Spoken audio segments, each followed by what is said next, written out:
بسم اللہ الرحمن الرحیم۔ ناظرین، دوسری عالمی جنگ میں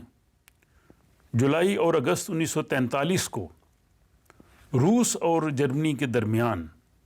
دنیا میں ٹینکوں کی سب سے بڑی لڑائی لڑی گئی اور اس جنگ میں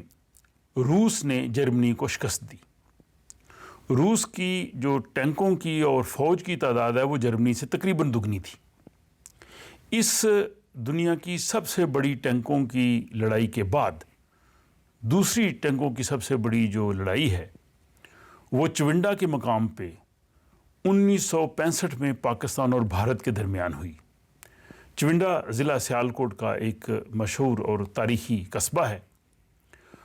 اور 1965 میں جب پاکستان اور بھارت کے درمیان جنگ شروع ہوئی تو جنگ کے بعد بھارت نے ایک منصوبہ بنایا کہ وہ چونڈا کی جانب سے حملہ کر کے وہ پاکستان کے ایک حصے کو دوسرے حصے سے کاٹ دے اور جی ٹی روڈ پہ قبضہ کر لے۔ اب چونڈا کا جو علاقہ ہے یہ ایک میدانی علاقہ ہے اور یہ ٹینکوں کی لڑائی کے لیے ایک بڑا موضوع تھا۔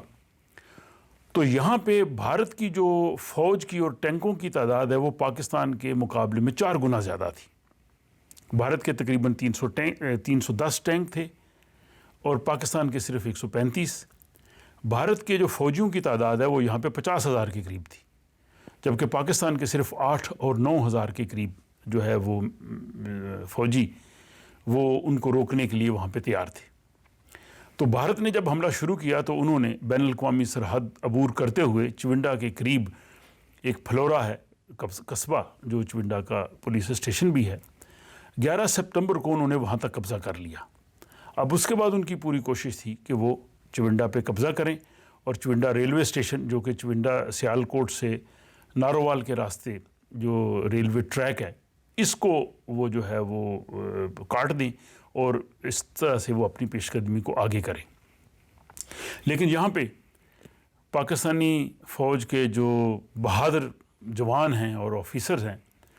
انہوں نے بھارتی عزائم کو جو ہے وہ خاک میں ملا دیا۔ خصوصاً یہاں پہ جو فرنٹیئر فورس ہے اور بلوچ ریجمنٹ ہے اس کے جوان بڑی بے جگری سے لڑے، اور آسمان نے دیکھا کہ جب یہی جوان تھے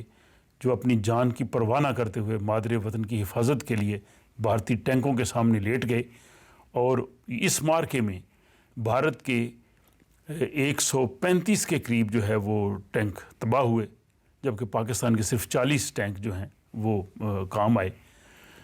اور یہاں پہ کرنل نثار صاحب کی یونٹ تھی، انہوں نے بڑی بے جگری سے مقابلہ کیا۔ بھارت کی پوری کوشش تھی کہ وہ چونڈا پہ قبضہ کرے، اس کے لیے انہوں نے 12 سپتمبر کو اور پھر 14 اور 15 ستمبر کو شدید حملہ کیا، لیکن ہمارے ان جوان جو کہ بھارت کے مقابلے میں بہت کم تھے اور ٹینکوں کی تعداد بھی بہت کم تھی، لیکن جذبہ ایمانی اور اپنے وطن کی حفاظت کے جذبے سے سرشار ہو کے انہوں نے اپنی جانوں کا نذرانے پیش کیے اور دشمن کے حملے کو وہاں پہ روک دیا، اور چونڈا ناقابل تسخیر رہا۔ آج بھی چونڈا میں اور پھلورا میں ان شہیدوں کی قبریں ہیں،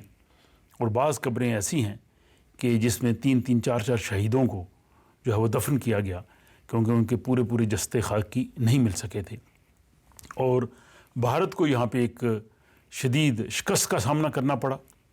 اور یہ علاقہ چونڈے کا جو ہے وہ بھارتی ٹینکوں کا جو ہے وہ قبرستان بنا، اور اس جنگ میں اس محاذ پہ بھارت کی پیش قدمی نہ صرف روکی گئی بلکہ بعد میں پاکستان کی فوج نے ظفروال تک جو ہے وہ علاقہ کلیئر کیا اور ان کو پیچھے دھکیل دیا۔ تو یہ جو جنگ تھی 1965 کی، یہ اس کا آغاز تو اپریل 65 میں رن کچھ سے ہو گیا تھا۔ رن کچھ کے اس مارکے کے بعد بھارتی وزیر اعظم شاستری نے یہ کہا تھا کہ ہم اپنی مرضی کا محاذ کھولیں گے، اور اس کے بعد پھر اگست میں جب یہ آپریشن جبرالٹر پاکستان کی طرف سے لانچ کیا گیا مقبوضہ کشمیر کی آزادی کے لیے، تو اگست سے تو باقاعدہ پاکستان اور بھارت کے درمیان جنگ شروع ہو چکی تھی۔ پاکستان کی جو ایئر فورس ہے وہ آزاد کشمیر کی فورسز کی مدد کر رہی تھیں اور وہ بھی بمباری کر رہی تھیں، اور جس کے بعد پھر بھارت نے جو ہے وہ 6 ستمبر کو پاکستان پہ جو ہے وہ بین الاقوامی سرحد سے بھی حملہ کر دیا۔ تو یہاں ہماری کتابوں میں تو یہ پڑھایا جاتا ہے کہ 6 ستمبر کو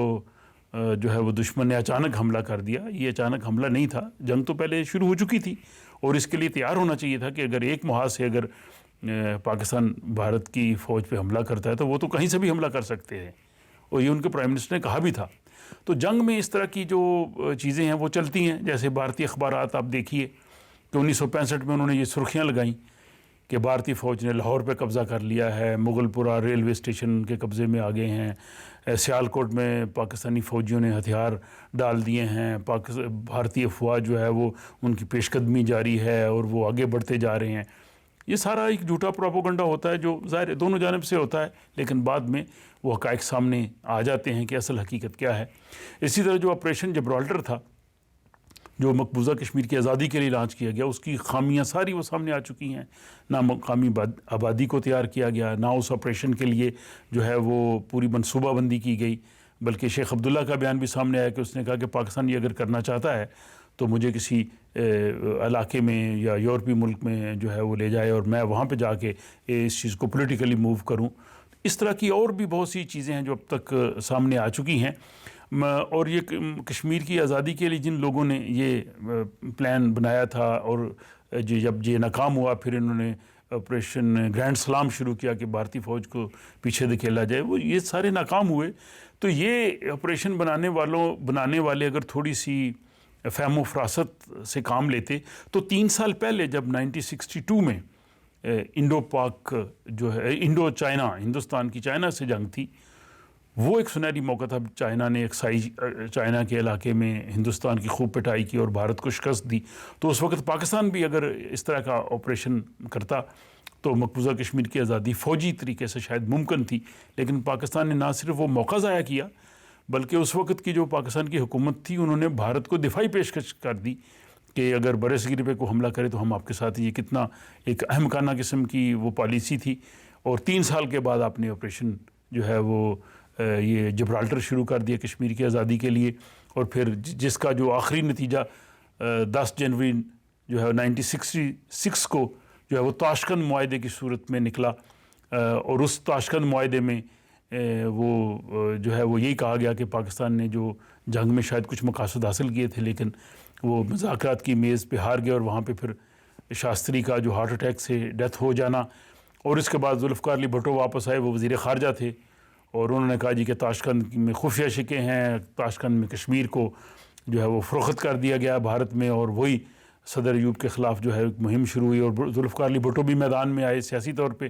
اور انہوں نے کہا جی کہ میں آپ کو بتاؤں گا کہ تاشقند میں کیا ہوا ہے، اور عوام نے ان کا بھرپور ساتھ دیا۔ لیکن جب وہ برسر اقتدار آئے 1971 کی جنگ کے بعد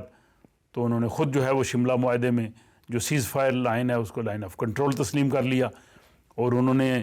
قوم کو یہ نہیں بتایا کہ تاشقند میں کیا ہوا تھا، اور شملہ میں بھی کشمیر کو 2 طرفہ معاہدہ بنا لیا گیا۔ تو یہ سارے تاریخ کی چیزیں ہیں، یہ تاریخی حقائق ہیں، ان سے کوئی صرف نظر نہیں کر سکتا۔ لیکن جو آج کی جو بات تھی وہ 6 ستمبر کے حوالے سے کہ چونڈا جو تھا وہ بھارتی ٹینکوں کا قبرستان بنا، چونڈا جو ہے وہ ناقابل تسخیر رہا، چونڈا آج بھی آباد ہے، قائم و دائم ہے، اور ہمیشہ آباد اور قائم و دائم رہے گا، اور پاکستان کے باقی شہر بھی اور سارے علاقے جو ہیں وہ بھی انشاءاللہ قائم و دائم رہیں گے، آباد رہیں گے، اور اس پاک سرزمین کی اللہ تعالیٰ ضرور حفاظت کرے گا، اور انشاءاللہ جو ہے وہ جموں کشمیر کے عوام وہ بھی ایک دن جو ہے وہ اپنی آزادی اور اپنی جو ہے وہ وقار کے ساتھ جو ہے وہ دنیا کے اقوام میں رہ سکیں گے۔ ہم سب کے لیے دعا کرتے ہیں، اللہ تعالیٰ جو ہے وہ آپ سب کو سلامت رکھے، اور آپ اپنا خیال کیجیے، اور ان شہیدوں کو ہم آج خراج تحسین کرتے ہیں